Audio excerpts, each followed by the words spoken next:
Well, welcome to another episode, of course, of My Life in Football. And to be really honest with you, I've had guests and guests and guests on this over the first two series, but I'm really excited by my guest today because somebody that used to listen to on the radio constantly all the time. And of course, it's the one and only Mr. Jonny Owen. So welcome, Jonny. Oh, good morning to you. Very, very nice to be here. And Jonny, I mean, we always sort of start off at the end and then go back to the beginning. But I mean, with yourself being a sort of a director down at Nottingham Forest, and of course also being a mega fan down at Merthyr. I mean, has it sort of been sort of two opposite seasons almost because Merthyr doing quite well and Notts Forest are struggling a little bit?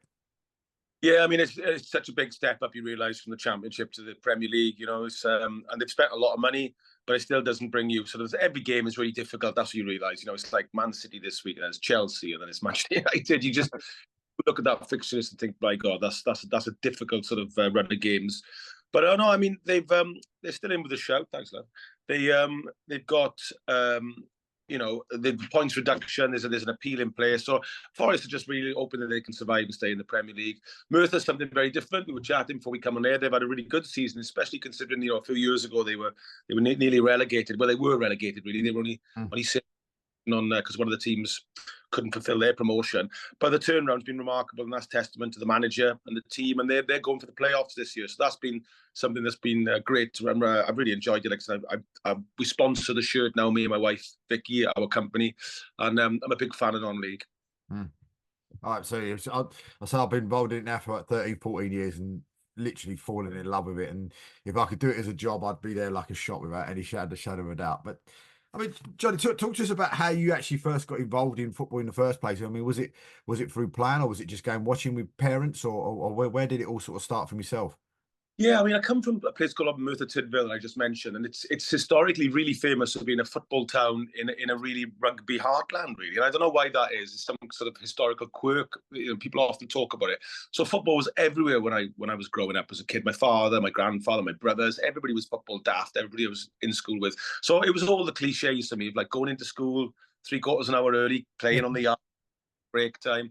And my first ever memory, funnily enough, it was the 1974 World Cup. I just got this flickering image of orange and white shirts, and I sort of my first image, sort of first life experience is football to an extent, and then it just sort of our local team, Merthyr Tydfil, Merthyr Town they called now, Merthyr Tydfil were called then.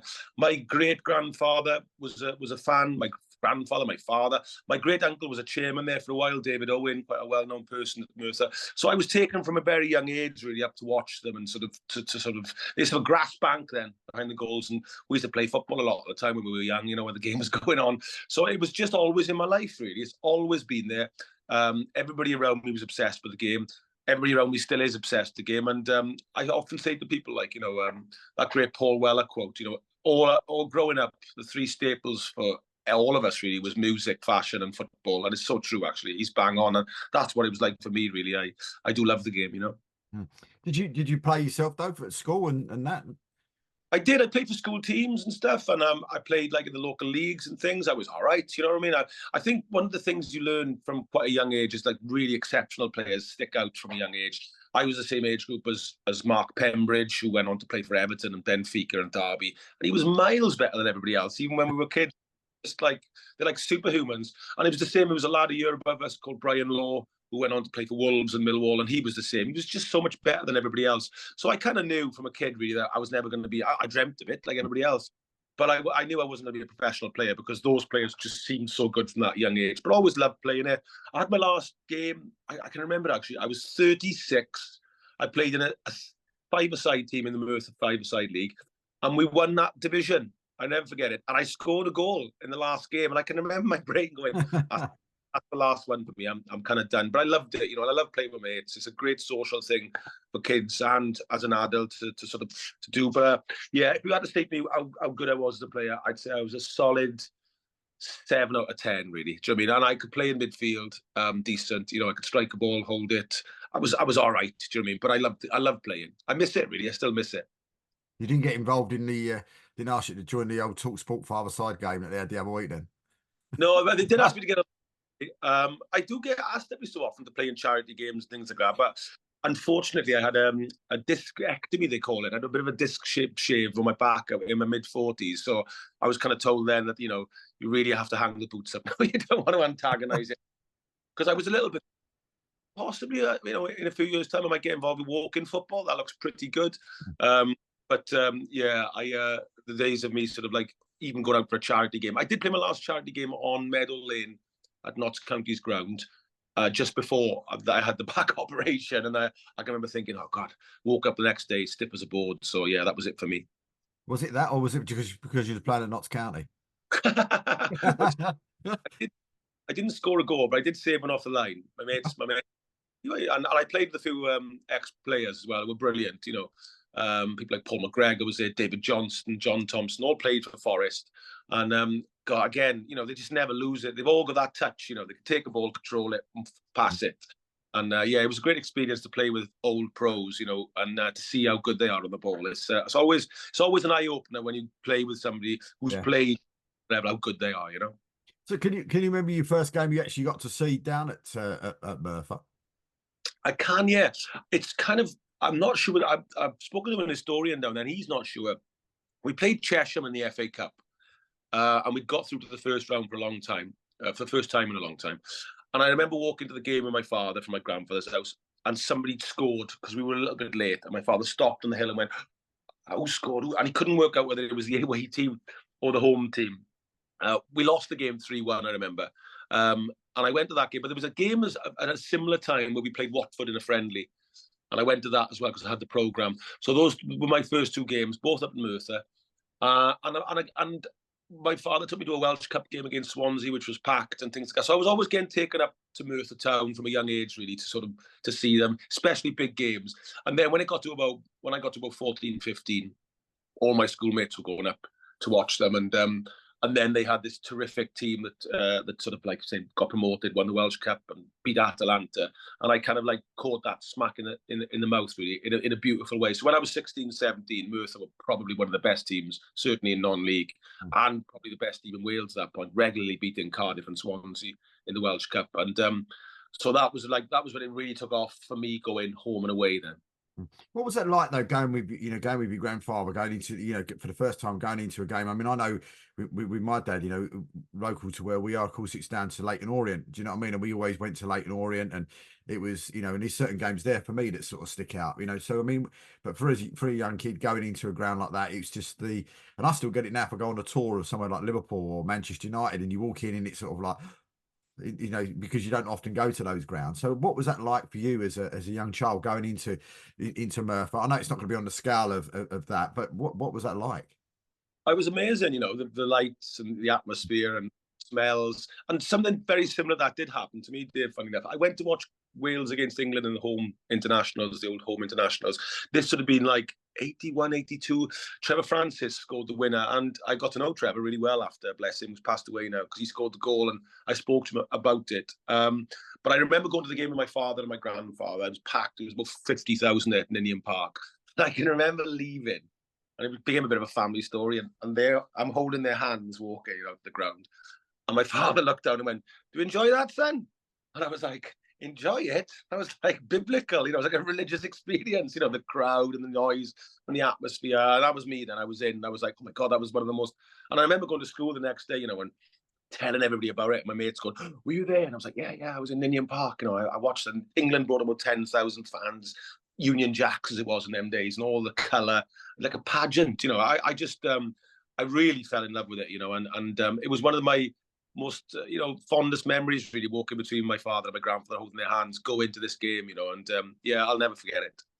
I mean, with Merthyr though, can you remember any sort of games, in the early days that really do sort of stick out for you? Because I mean, I say for myself, we used to go to Leighton Orient, and I remember for years we went to quite a few games every season, and I never saw them win. So every time we went, we just never saw them win. It was crazy. Yeah. I mean, certain things that just stick in my mind. But with yourself? Yeah, I mean, I went that Swansea game in the Welsh Cup. I remember. What I remember about that is obviously Swansea brought a lot of fans, and I can just remember them being in the segregated bit, as they say. And then the Merthyr fans were there, and then there was like, I can remember there was a bit of trouble because this was like, this would have been like the late 70s, I suppose. And I can remember being, oh my God, and I was watching it from the other stand, and I can remember like sort of my father and my grandfather and the people going, look at them bloody hooligans sort of thing. You're like, oh my God, what's going on? And then I can remember Merthyr lost the game. John Toshak was walking out of the club, and my grandfather went, John, can you sign the program for the boy? And he came over. He was very nice. He said, yeah, no problem. He signed in. I was like, wow. In the modern world, they might have had a selfie with him, but I can remember that. And again, it was the colour and the noise and the singing.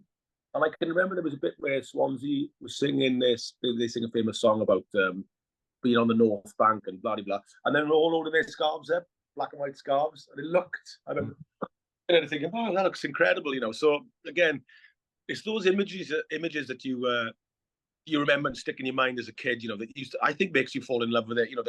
That great line when it from Bobby Robson is like, walking up the steps and looking out and seeing the grass lit up in the night. And, those kind of images sort of, I don't know, they imprint themselves, they burn themselves into your memory, don't they? And that was very much the case for me with Merthyr in those games. It really made me fall in love with football, no doubt about it.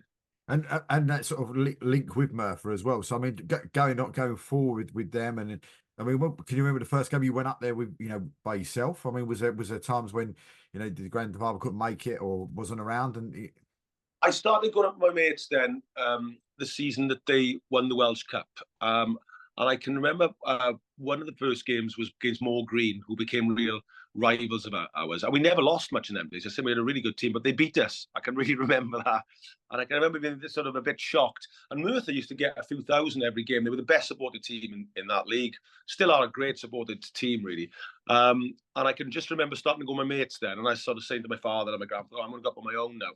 And then I went, obviously, the Atalanta game was still probably the greatest game I've ever been to and probably ever will go to, because it's the biggest upset in European football, no doubt about that. The seventh tier beating a Serie A team like Atalanta is still a crack team, And I can remember sort of going to that, and it was full. And I can remember a really funny thing as well, because the Italians brought about 1,000 over, and they were getting very noisy and colourful, and Merthyr were as well. And I can remember when they announced the crowd, we were packed in, and they went, and the official attendance is 8,000. And I can remember everybody laughed, because there must have been about like 12, 13,000. And I can remember like a big cheer and laughter, because obviously Merthyr had sort of left a turnstile or two just to open for them. And that game was fantastic because obviously, it was televised, it was all over the news.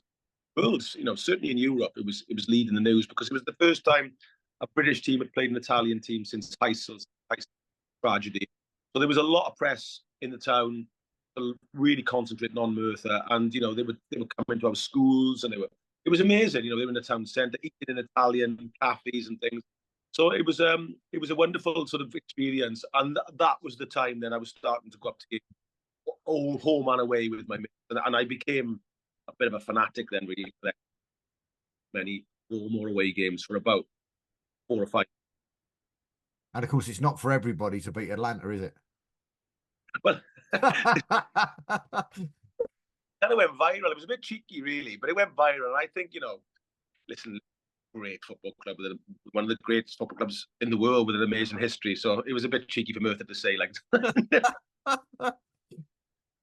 was done very much with the tongue firmly in cheek, as they say. So I mean, what can you actually? I know you say would you say the Atlanta game or the Swansea game in the cup was the day you really sort of fell in love with non-league football? Because for me, I got asked to go to a game at Harlow. They were playing Enfield Town, and it was just one incident in that game, and people asked me how I got first involved. I said I just remember the goalkeeper. It was about 6'10" or something. The Harlow goalkeeper, and the corners come in. And the guy's standing on the 6-yard box, and he's headed it to the opposite corner to where the goalkeeper's diving. And somehow he's managed to turn and go down low and tip it round the bar, so round the post. And from that minute onwards, I just completely fell in love with non-league football and everything about non-league football. But it was just one sort of second in a game of football, in my first ever game that I ever sort of went to see in non-league football. Was there anything, was that a point like that for you? I did see Merthyr play when Gordon Davis was there, who later was sold to Fulham. So I was getting taken to sort of big games. If it was a game that was like, there was a chance of promotion, or we were in a cup, or we got it. It was a classic thing when you're a kid. Your first game always tends to be a biggish game because that's why you get along. And I can remember sort of like my father talking about somebody called Gordon Davis, and he was a very short little striker, brilliantly prolific, and I think he's still often voted one of Fulham's greatest ever players, and he's an ambassador there, Merthyr boy. And I can remember like my old man saying something really interesting to me. He got kicked, Gordon, he got up and he kicked. And I can remember him saying, he's the toughest guy on the pitch. And I was a bit like, what do you mean? I think, it's surely the centre half, 6% half. And he went, no, because you see him, he gets kicked, he gets up, he carries on with it, and that's brave. But still wanting the ball. And it really stuck in my head. I was a bit like, I learned something about football that day that always stayed with me, that the brave players are the ones who always want the ball when you're losing. They're not worried about getting kicked. Don't show off too much, to the crowd. And I was like, it really stuck to me. I thought it was a very non-league thing that Gordon was smashed by the centre half.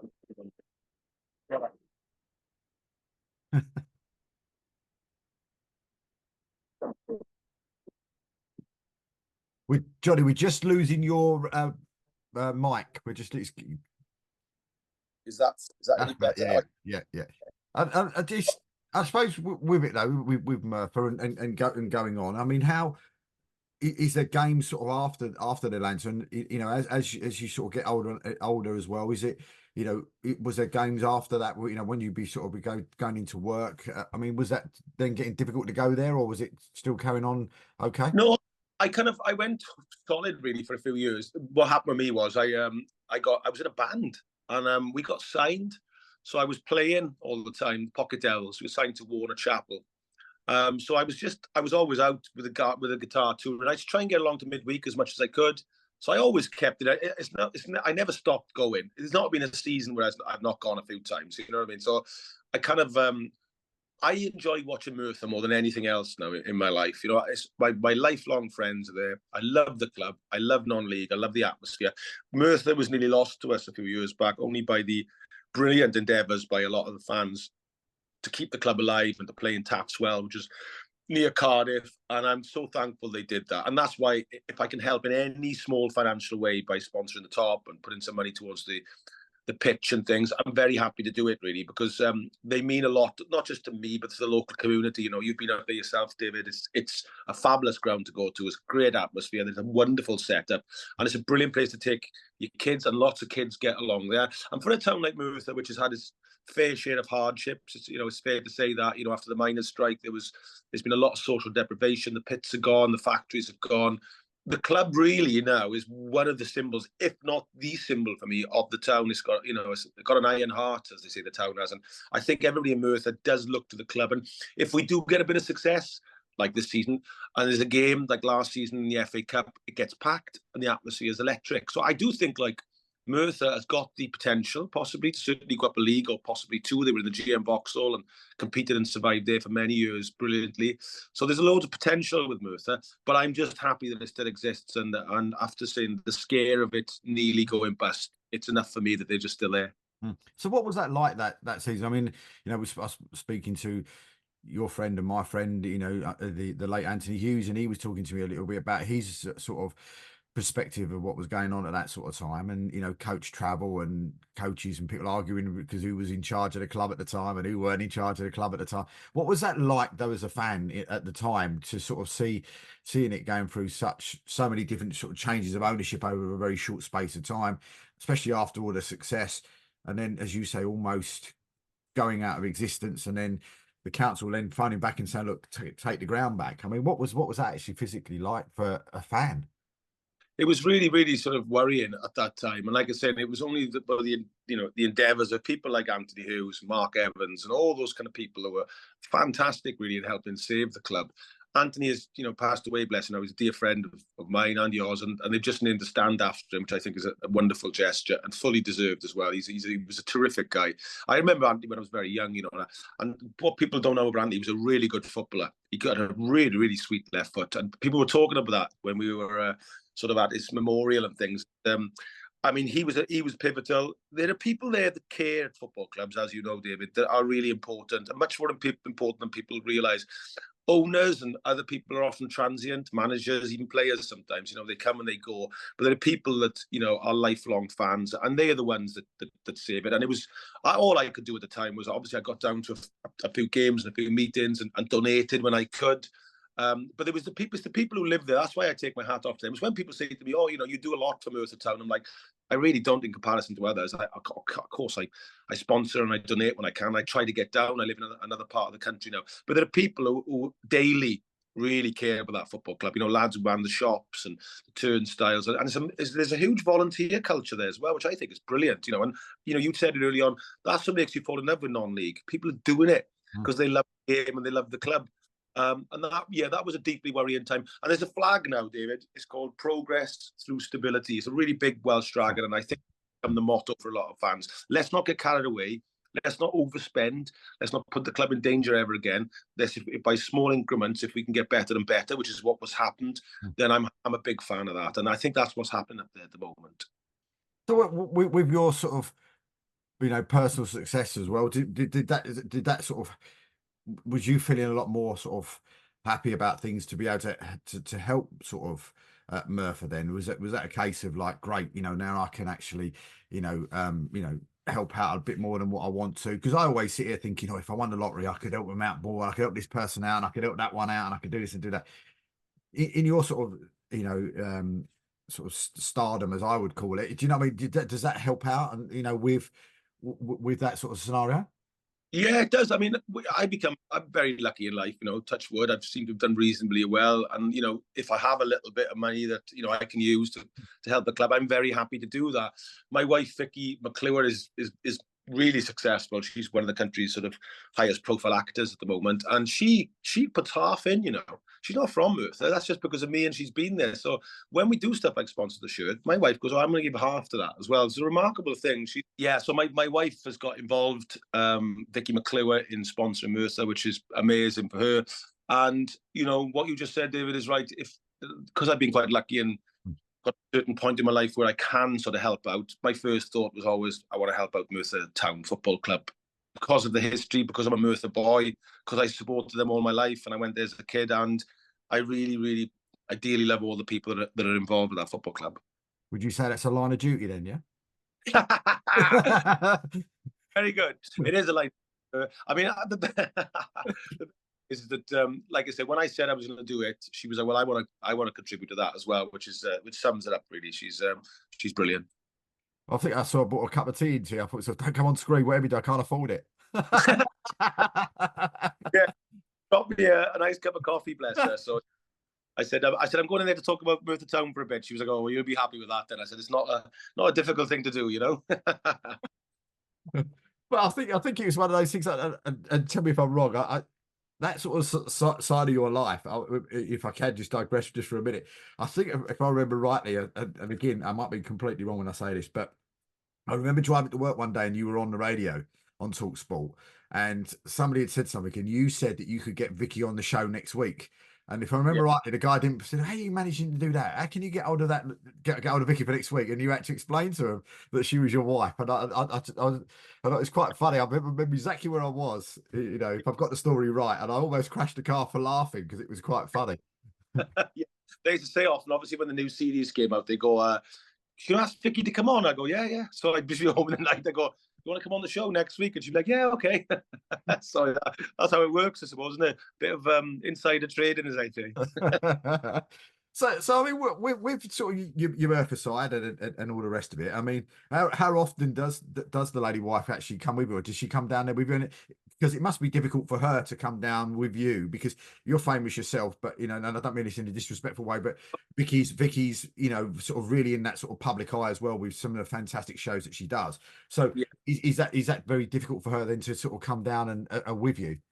No, I mean, the people are always brilliant. They obviously people want selfies and things like that, but she comes to games because she's a sponsor. She was there for the Boxing Day game, and sort of sang in there. She loves it because she said, "Oh, because it's terraces." Well, you've been there, David, and they sing behind the goals and they bang the side of the stand and stuff. She loves all that because she says she hasn't seen that really at other grounds, especially in the modern sort of leagues the way they are. So she really loves sort of the that it's a sort of different experience really watching non-league. It's all the stuff, you know, I mean, you have spoken about. I always encourage people to try and go and watch non-league if they can. It's just a different experience and it's often fantastic. There's not many better things to do in life than to be stood with your mates, a pint in your hand, watching a match. You know, it's just a brilliant, brilliant experience. And that's what we do at Merthyr. We just really try to enjoy being at a club where, you know, it's a different kind of atmosphere for what people are used to in the Football League. And you know, like I said, I think the figures are going up for people going to watch non-league games. And I think a lot of football fans that slightly get disillusioned, certainly the top end of the game, the prices and all those kind of things, they're starting to take their kids to non-league and give them the experience of that, which I am all for, because that was my route into football. And of course, you said this year, of course, they're doing really, really well this year. You know, they had the threat of sort of relegation, you know, a couple of seasons ago, and now all of a sudden, you know, I've just got a table up in front of me as we speak, because by the time this goes out, it would be one way or the other. But you know, as we speak here, 2 games to play, 64 points, 5th place, last playoff place, but Bracknell are right underneath with 64 as well. And of course, even like sort of Walton and Hersham and Hungerford down there with 61. So it's going to be a really sort of tough run. Well, the tough 2 games, because I think if I'm right in saying, I'm sure we've got AFC Tottenham, and then Harrow Borough, which of course are also fighting at the other end to stop themselves from going down to step 4. Yeah. I mean, it's where you want to be, isn't it? It's the exciting end of the season. You know, there's pressure that comes with it and all those things. But you know, if somebody had told us 2 years ago when we were really fighting relegation that we would be up the other end of the table, we'd have snapped your hand off for it. So I just think it's fabulous. The crowds are coming in. I mean, this season they've had some great support, which helps. Fan-run club, which means it's got to operate financially within certain rules, and they've done that. So you know, if they can get into those playoffs, I pretty much guarantee it'll be the biggest crowd of the season, certainly for the playoff games themselves. And you know what? I'm just happy with in there for a chance. You know, the season could have petered out into mid-table. The home form improved, and it's about like who keeps their cool, really, who handles the pressure. That's the key now, and fingers crossed they can do it there. I was trying to think of a crossover between for over a week of my next how to sort of bring it into what I was going to ask you, and yesterday gave me a great opportunity to as a great crossover question, because I say that happened that was released yesterday. So being involved in non-league football with Merthyr Town, and also of course being involved with Nottingham Forest as well. A statement came out yesterday that the big boys have decided they don't want FA Cup replays. So whereabouts do you sit with that?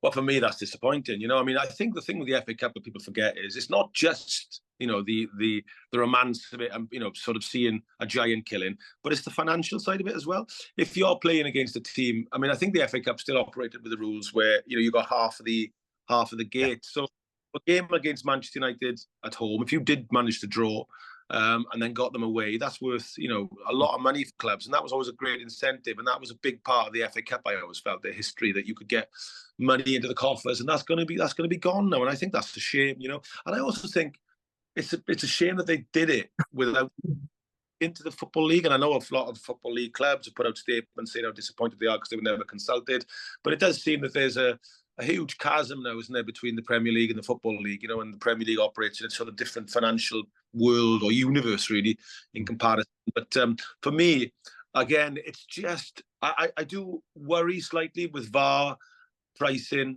you know, and these sort of decisions that in time, if they could, you know, my biggest worry as a football fan is, we've spoken about it, all this. I started watching football when I was a kid, really, you know, a young kid. And in my teens, me and my mates just went everywhere. I mean, we used to watch Merthyr, but we used to go like to watch Villa, jump in the Holt End for £2.50.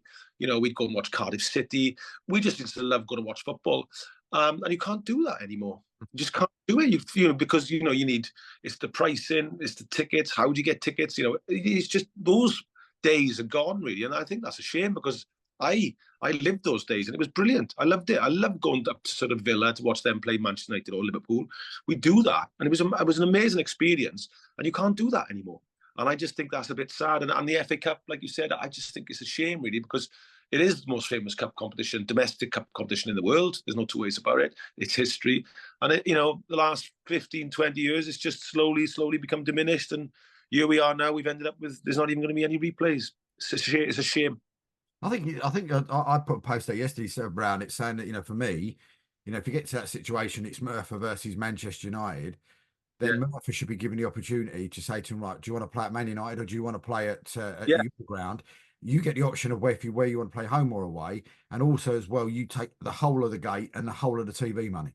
yeah. I mean, if there was something in there like that where you could, you could play, where it's financially more lucrative for me, then I would agree with that. And that, we've all grown up, especially if you support teams like Merthyr and even Cardiff, the FA Cup. If you've got a big team, as we used to call them, like if you did get like a Manchester United or a Liverpool or a Spurs or Arsenal, it was an amazing experience and the excitement, and you knew that financially it was going to be helpful for the club. So it meant that, you could possibly bring somebody in a bit later in the season that might get you towards promotion and those kind of things. And that's going to be lost now. So yeah, I think that would be a good idea. I mean, I think you should be given the option of switching it now. Because if this becomes such a thing where it's only one game, what's the incentive in playing a home game where you can only get a certain amount of people in and go and drawing with Manchester United for argument's sake or Liverpool, and then you got the away end. That's gone now, isn't it? So that's why that offer is not a bad idea. So with being involved in Merthyr and doing the stuff outside of football as well, how did you then get involved with Nottingham Forest, and when did that start to happen? Yeah, I moved to Nottingham in 2012. God, 12 years ago now. With Vicky, and I used to produce a football show in Wales called Soccer Sunday, and I used to work on sport there quite a lot. And they started a new football program in Nottingham, and bless them, they offered me the job to produce it. So I was like, yeah, okay. So I was producing this football sort of talk show, which talked about Mansfield, Forest, and County. And then the people there said, look, there's a story about Brian Clough winning the European Cup twice. Everybody knows the story. But would I be interested in doing a documentary on it? And I said, yeah, I would be actually. They were a great team in the late 70s, that Forest team. And a lot of people's second teams, certainly because of the shirt and the way they play, and because of Clough.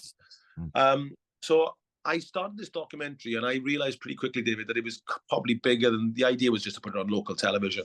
So I took it down to Baby Cow and Universal and some big companies, and they all went, "Oh, this is really good. Let's do it."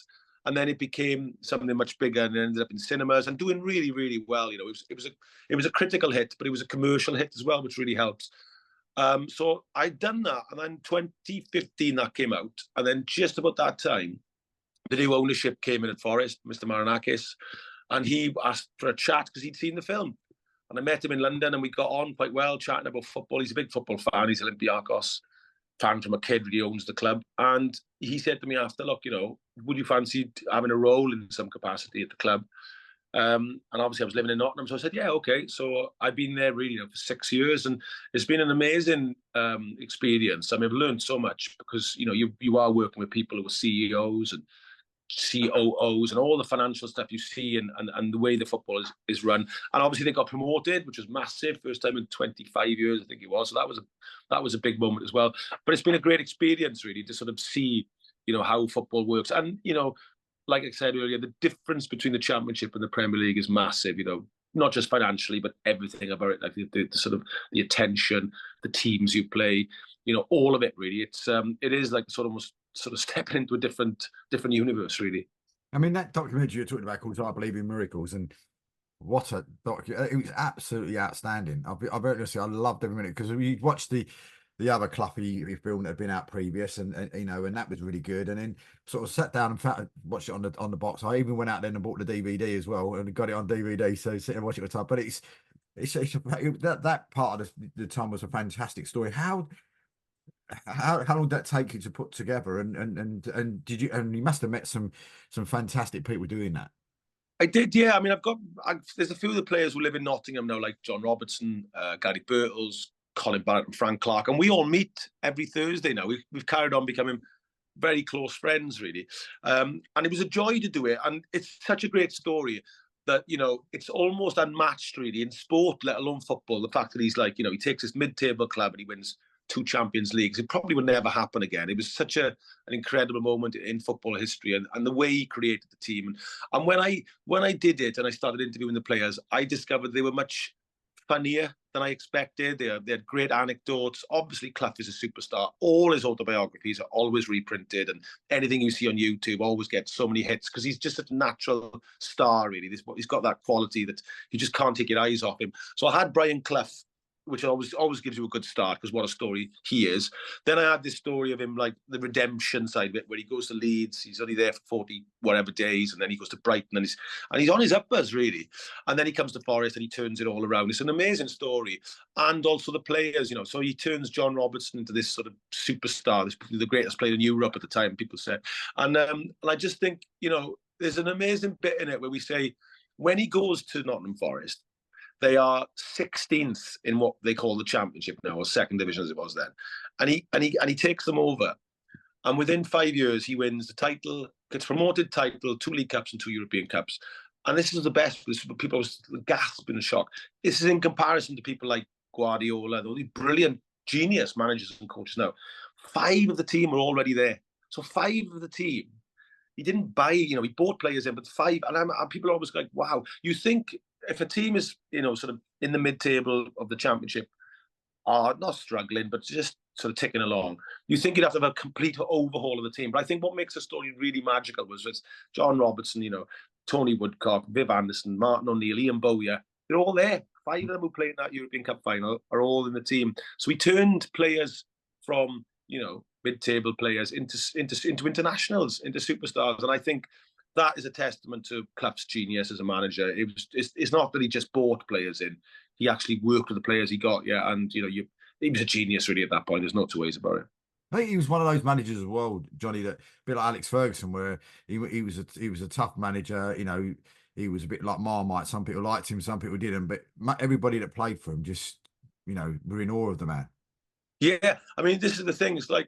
I think he had sort of the carrot and the stick sort of perfectly. So some players that needed a little bit more chivying along, like Larry Lloyd, the great Larry Lloyd who passed recently. Said I never suffered with any confidence crisis. He said I knew I was good. So Cloughie would sort of always calm him down and call him the.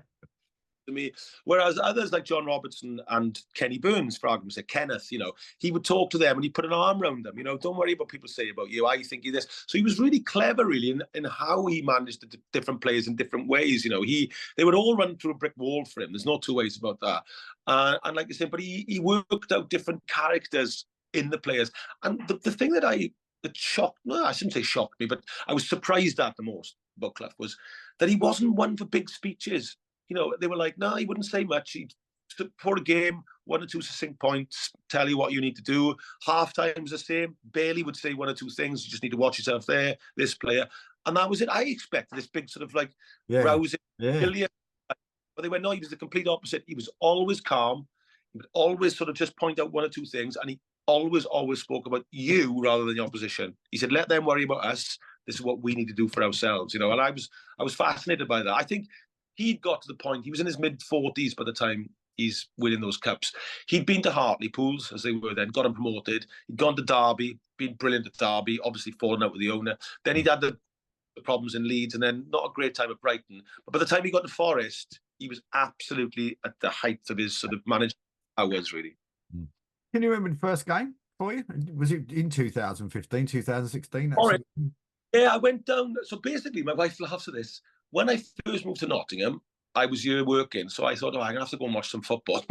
So I went on the first Saturday to Notts County, and the following week I went to Forest. And it's really funny because she said, you don't know anybody. I said, that's all right. I said, I'll meet people. She's like laughed. I mean, you're just going to go watch a football match on your own. And I was like, yeah. But when I went to watch Forest, interestingly enough, I went for a pint on my own in a pub, and 2 lads started talking to me, Gary and Jits, who are still my mates now. They just started chatting to me in the hallway. How are you doing? I'm from Wales and going to watch Forest. And that's what I did. I just made friends. And again, this comes back to everything we've been talking about. That's the power of football. Whether you play or a fan, if you get along, pretty much guarantee you'll start talking to somebody and start, weekly getting along. And you have those amazing stories of people who stand by each other or sit by each other in games for decades and become sort of football friends, they say, And I had that really. And that's what kind of happened for me then, because I started talking to them too. They said, we'll see you in 2 weeks. And I was able to get tickets because they were in the Championship in them days, and it wasn't quite the same demand. So I started getting along, and that was it. It was as simple as that, really. Just went down on my own, started getting talking to people, and it just happened to be Forest that the lads sort of started talking to me, and I started going down and watching them. Do you regularly now go to Forest, or is it a case of you look at sort of you hope that Merthyr's home games are on Forest away games or vice versa? Yeah, they're pretty good at kind of what they call a non-exec director these days. So I just go in when I can. They got me seats and things, and they've been brilliant actually. And I've just started this thing called obviously I had the TalkSport show the last few years, so that made it quite awkward really sometimes, because on Saturdays, if Merthyr were away or Forest, I had to be in London ready for that because I used to have a really early start. And I've been doing this thing called Day Fever, which is like a daytime nightclub, me and my missus and some mates, and that's gone off really well. So I've been on Saturdays. I've kind of been busy, but the irony is the Premier League is I managed to get to Forest quite a few times this season because so many games are on Sundays and things like that. But I get down when I can. Been down to see Merthyr a few times. I'm definitely going to try and get down if they do make the playoffs, whether it's home and away. So yeah, it's the geography of where I live makes it more difficult. One day when I'm retired, David, I'll certainly try and watch Merthyr as much as I possibly can. So I mean that season when Forest got up, I mean, what was that? What was that actually like? Because I remember watching the last game, really sort of like, not being necessarily being a Nottingham Forest fan, but because of the story, and you really wanted them to get up, and it was fantastic to see it finally happen. Yeah, a great club, a great history. I was involved, and I'd done the film, and it was brilliant for the city and the fan base. And they're a massive football club. They're a bit like Leeds, you see the people that support them from all over the world because of the history, because of Clough. So them being back up there did feel right. And I just remember the celebrations after being in the council house, they call it, which is the big civic building in the city centre. And I was on the balcony with the team, and there was tens of thousands of people outside in this big celebration. And I do remember thinking, this is magical, really. I'm really lucky to be here in this place with these people, experiencing this that's gone on. And it was a real moment, and I just thought, wow, I was involved in some small way in Forest getting back into the Premier League, and it was a beautiful thing. And I was so pleased with the fans who had been so kind to me over the last few years since the film. And there's some big games for them coming up. I mean, just even looking down it, I suppose it's they might even call it a 6-pointer, were they, on Saturday tomorrow? Whereas we sitting here with Everton and City and Chelsea as well, and Burnley last game of the season. It's going to be an exciting running. I think it's going to go right to the wire. Luton, you've got to take your hat off to Luton. They've been terrific this season. I mean, they've hung on in there. Lots of people expected them to fall away. Got a Welsh manager there, named Rob, but they've done brilliant, and fair play to them. I think, yeah, it'll go right to the wire. Everton this Sunday is a massive game. Funnily enough, I'm really, really good friends with Sean Dyche. He's a top fella. He's had such a difficult season at Everton because obviously with the points deduction, they'd be sort of almost mid-table, wouldn't they? But they've got dragged into it as well. And I think that's what makes, keep coming back to, so makes football such a great sport. It's the excitement. You can't help, can you? But sort of, I mean, I remember a mate saying the other day, I'd do anything now for a season of mid-table. But you know what? This is what we remember. It's those moments where you either escape sort of relegation or you get promoted or win something. They are the things that we talk about in years to come, I suppose. And I suppose when you go down to Forest, and I'm assuming you're in sort of you go into some of the sort of private boxes upstairs or catering boxes upstairs and all the rest of it. Do you have to stop Vicky from banging on the walls? Yeah, she comes down every now and then. She's a big Notts County fan, so she goes to see them when she could. I've been there a few times as well. It's a lovely club as well, Notts County. They're very close to each other. They're only just across the Trent there. But yeah, I'm very lucky. I go in this area called the Vault. I sit with all the old European Cup winners and old players, which I love. I love being around them. That's my favorite thing.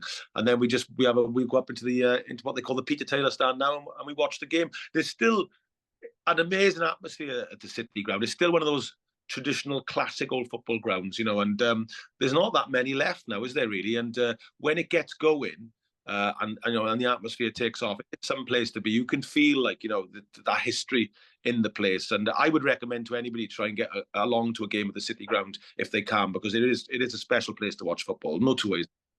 I mean, is there a ground, so I suppose, non-league wise and sort of in professional football, is there sort of two grounds, one in each, that you've been to and you look at it and you think, oh, this is an amazing ground. It's fantastic when I walk into it, and you just get a feel for it when you walk into, if it's not Merthyr and Forest, and is there a ground that you go away with Merthyr and away with Nottingham Forest that is just, for you maybe a little bit spine tingling? Yeah, I mean, I've done sort of like Old Trafford and Anfield and Stamford Bridge. Stamford Bridge definitely had the best hospitality for the boardroom. It was amazing. I can remember going in there and going, after the game, I was going, oh, I might have a whiskey. Can I have a whiskey? And the guy going, this is when Abramovich still had it. And the guy said, yeah, we've got every whiskey you can imagine. The owner loves a whiskey. And he showed me like this like room, like loads of whiskey. This is amazing. That was a fantastic experience. I've been very, very lucky, lads, in going to grounds. And Forest Derby games are amazing over at Pride Park. The atmosphere ramps up. I do miss the old grounds. My favourite away was always the Vetch, Swansea. It doesn't exist now. It's the Liberty. I used to go there with Merthyr and Welsh Cup and Cardiff. And I always felt the atmosphere there was just electric. It was like a nuclear sort of feeling over it, because of the rivalry. And they created an amazing atmosphere. We call them the Jacks in the North Bank, and then the away end of Cardiff and Merthyr would be absolutely bouncing as well. I used to love those games. That was for me. I don't think I'll ever experience anything like going to the bench, walking up the steps, then there's Swansea, great. And Indian Park the same, I suppose, for people when went there. Indian Park has always had that sort of like slight edge, I'd say, yeah, but it just made it. I'm somewhere which is important. Pompey had it when I went there. I went down to Bratton Park, and Merthyr can get it as well. If Merthyr have a big game, you do feel Pendarren Park gets rocking. I think for me, we went on when we came down to Wales once before. We went to for a tour around Anfield, and I've never been there on a match day or anything like that, but it just walked into the stadium, into the bowl. And I just had goosebumps, literally all up my arms, on the back of my neck, and all the rest. Just walking in there when it was completely empty, which for me was, a magical experience. Just walking into a ground like that, it was that was something else. Yeah, I mean, I went there. I've stood on the Old Cop when it was terrace, sort of back in the day. Amazing, a great football club. Obviously, I did a film called Three Kings back a few years. So I spent a lot of time at Manchester United, Celtic and Liverpool. And I went to see the three of them, and I was taken around. I was given an incredible welcome and access and help because I was doing this film for Amazon. And like you said, three great football clubs. You just go to a game and you think, wow, 60,000 at Celtic Park. And you just think this is amazing. Same at Old Trafford and Anfield. They are, no doubt about it, they are special football clubs for a reason. All that history and those great men that manage them and things like that. It just seeps out of the walls, doesn't it? Just, I suppose, one last question. I know you're a busy man, but I mean, with Welsh football itself, I mean, going back into to Welsh football, I know Anthony said to me that one day he expects to see Merthyr probably end up back in the Welsh leagues at some point. That was, when we did In My Life with Football with Anthony a few years ago. But I suppose with Welsh football, I mean, that's what everybody's talking about. North Wales. I know it's a 4-hour journey because I did it last Friday, so I don't know how far it is. But it's Wrexham. I mean, what do you feel that has done for Welsh football, and do you feel that it has helped Welsh football, or do you just think it's just helped possibly just Wrexham and the town itself? No, I do think it has helped Welsh football. Wrexham's got a great history, a great tradition of watching Wales. Well, their fans have always supported Wales in great numbers. I know lots of them. And it was fantastic for the football club. I've been amazed, really, that some fans are a bit jealous as if they're like this massive football club. Wrexham had it really rough, terrible owners, and people were trying to sell the ground off and all that kind of thing. And I just a bit like, if you can't feel, it's just if you can't feel for Wrexham, want Wrexham, I kind of give up, really. Do you know what I mean? It's like they're a great football club.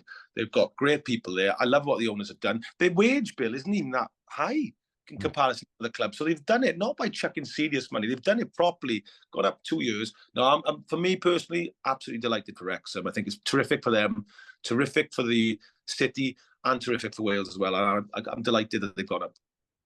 And I suppose, I was going to say, I'm just trying to find out what the gentleman's name is, and I can't see where he's. But as I can, yeah. So there was a video that I was sent for the memorial show that I did for Anthony. And I'll be honest with you, there was a song in that was Anthony's favourite song. And not just because it was Anthony's favourite song, but there's a funny thing around it now, because I've now got that song as my ringtone on my phone. And I've seen the video now probably about, I don't know, 400 or 500 times, on YouTube. And is it really difficult to say, but is it David Van? The Yimmy, is it? Yeah. I mean, that is something else when that sung, like he was singing it there in the national stadium and with all the fans there. I mean, have you been part of that at any stage? Yeah, I've seen it. I mean, it's what the words mean, really. It's like, we're still here, which is really important to to the Welsh people. It's kind of like a song of defiance. And it talks about like the ancient Celts fighting the Romans, and it ends up with like Margaret Thatcher, shut to the pits. It's a bit like it's a clarion call for Welsh through their history. And yeah, I just got adopted by the Welsh football team. It was used by, I first used it by Llanelli Scarlets, the rugby team used to play it. And so that was the first time I used it. That was about 30 years ago. But then it became something much, much bigger, really, when the Welsh national team took it on for the World Cup and for the football. And I just think the words are sort of, like I say, very inspirational, and they kind of make people sort of want to think, come on, then we're still here, we still exist, let's try and win this game. Yeah, David, it's been fantastic having you on, Jonny. I really do appreciate your time, and of course, if there's anybody you know that might want to do one with me, then that'd be fantastic as well. But yeah. I really do appreciate your time. All the best to yourself and to your lovely wife as well, and hope that your career goes to more success. You're welcome, mate. I've really enjoyed it. Thanks for asking me on. Thank you, Jonny. Thank you. Cheers, Dave. Bye bye. Hello, mate. Bye bye, mate.